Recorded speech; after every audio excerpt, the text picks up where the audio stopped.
So I've just played about 6.5 hours of Jedi Survivor, and I thought I'd just post some of my thoughts and opinions on it. I'm just going to go over the combat, the skill tree, the customization, the maps and levels, or maps slash levels, the story, and some of the negatives I have with the game. Uh, this video won't have any spoilers. The footage that you'll see here, it shouldn't have any spoilers either. It should just be like a little side mission or something in the sort of main hub area that you're in very early on in the game, so don't worry about that. But yeah, I'll just jump straight into it.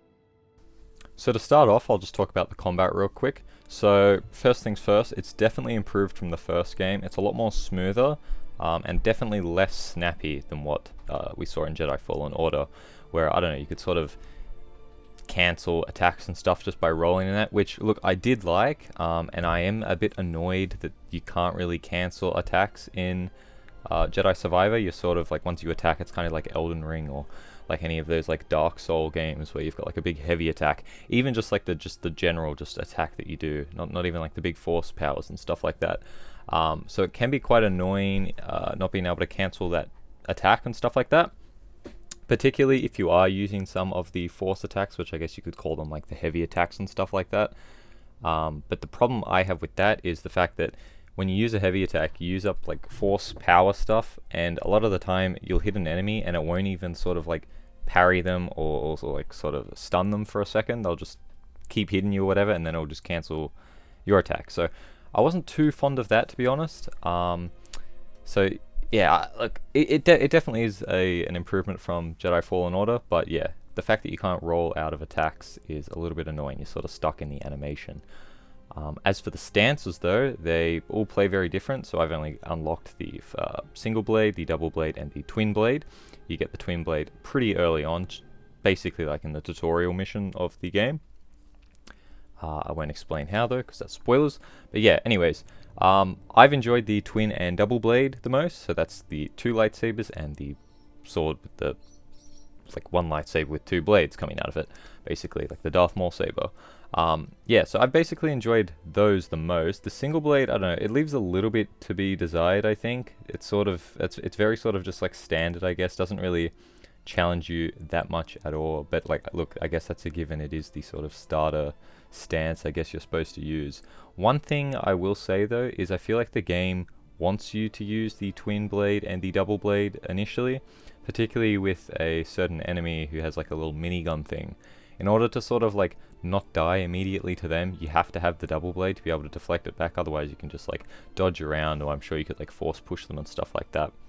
But it does seem it wants you to have the double blade for that, and I suppose you could just switch out if you want to have the twin or the standard blades. But as I said, the twin blade is sort of, I don't know, it's a bit more challenging, I found, a bit more fun to use, so that's why I've been using that. I haven't really used the force powers much either. Most of them are locked behind a skill tree initially, and I'm not too sure how I feel about that just yet. Just seeing that you finish Fallen Order with all these skills and stuff like that, and you don't really have much you can really do at the start. You can do a force push, a force pull.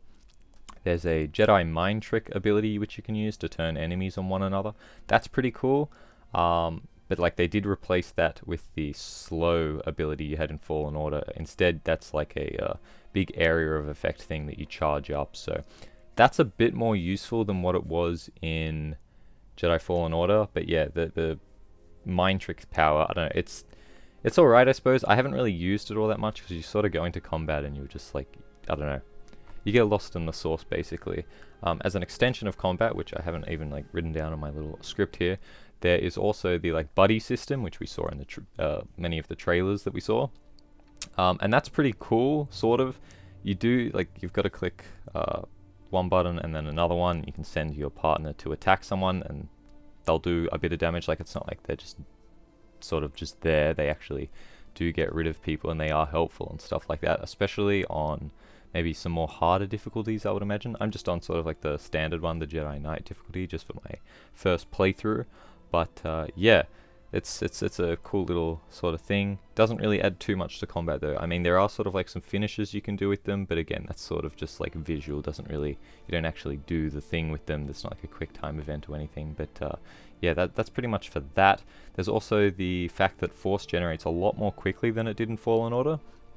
you're able to use your force powers a lot more often than you could in the previous game, which, look, I do like, but as I said, until I feel like I unlock maybe more of the skill tree, that's not all that useful. It's more useful, I've found, for using the heavy attacks with the lightsabers, less so the actual force abilities. Maybe every now and then I'll just like push someone off a cliff and stuff, and it's good to just have that sort of force charge there. But yeah, I don't know. Early game, I can't really say too much on that. I'm sure I'll be very grateful for that later on in the game. But I will say though, it does sort of show how Cal has grown in his abilities there.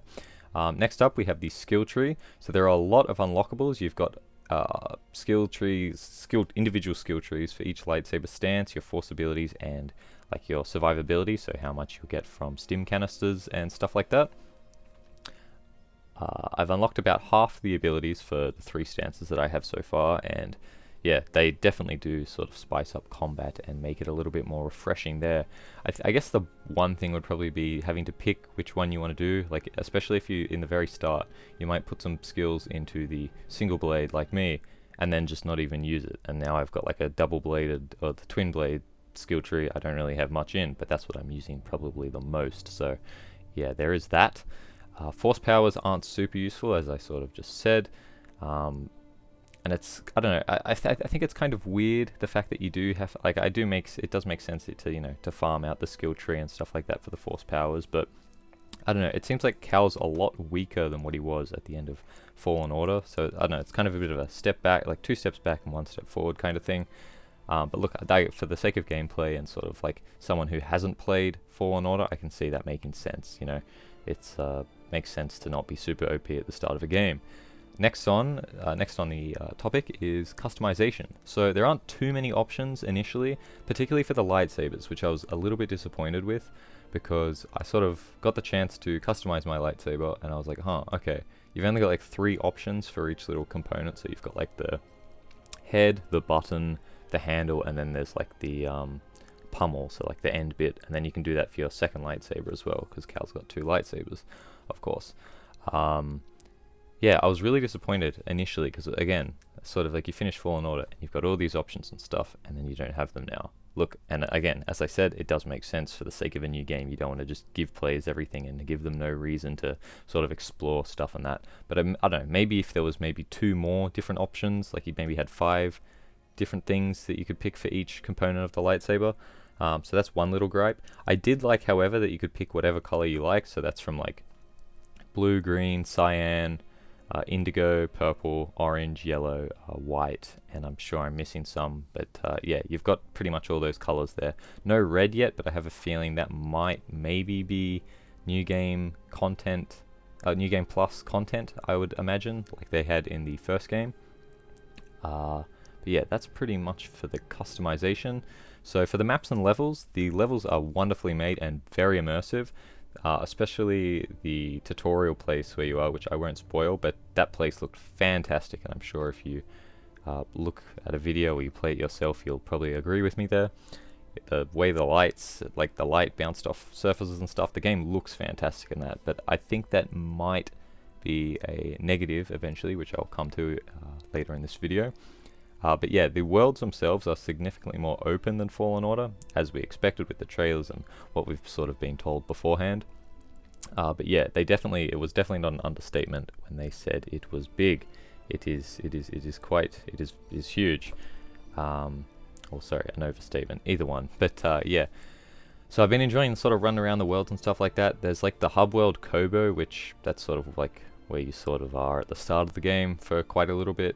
That's like the biggest area, I guess. It's the most like open sort of space, whereas the other worlds are a little bit more linear, but they're sort of like large areas anyways. So I've been surprised by that. I think that's very good. The reward, the exploration is very, very rewarding. It's much like Breath in the Wild, in the sense it's like, oh, I see a cave, I'll go over there. Oh, look, I got like a little like cosmetic or something like that. So I do like that bit. It does incentivize you to explore, and I think Fallen Order did that very well as well. As for the story, no spoilers here, but I will just say it does seem to be becoming quite interesting. So I haven't been like too far into it right now. As I said, I've only played 6 and around 6.5 hours. But it does seem like the story is a lot larger scale than maybe we previously thought, and what I mean by that is like bigger stakes and stuff like that. Again, maybe when I make my final review, I'll probably have some more opinions on that once I sort of finish the game. We'll see. But yeah, that's pretty much all for the gameplay components. Sorry.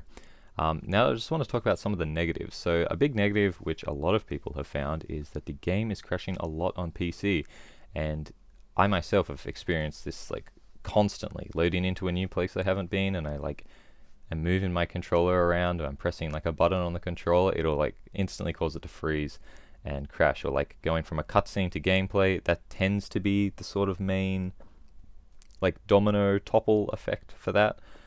So I do believe they are doing something about that. EA have actually posted like a little blurb saying that they are going to fix that. I'll just put that up on the screen there now so you can read that for yourself. But hopefully that does get fixed, because it is very annoying having to make like quite a bit of progress back if you don't have a save point for a little bit. So yeah, there is that. Overall though, I am enjoying the game a lot, and I think if you like Star Wars, if you played Fallen Order, definitely get the game. Like, there's really no excuse not to, besides the crashes. But again, I think that's probably only going to be a temporary issue, maybe for the next week and a bit, I should hope. But yeah, that's pretty much all for today. If you liked the video, please hit that little like button down there, helps a ton. If you want to see more of my videos, subscribe, and have a nice rest of your day. See ya.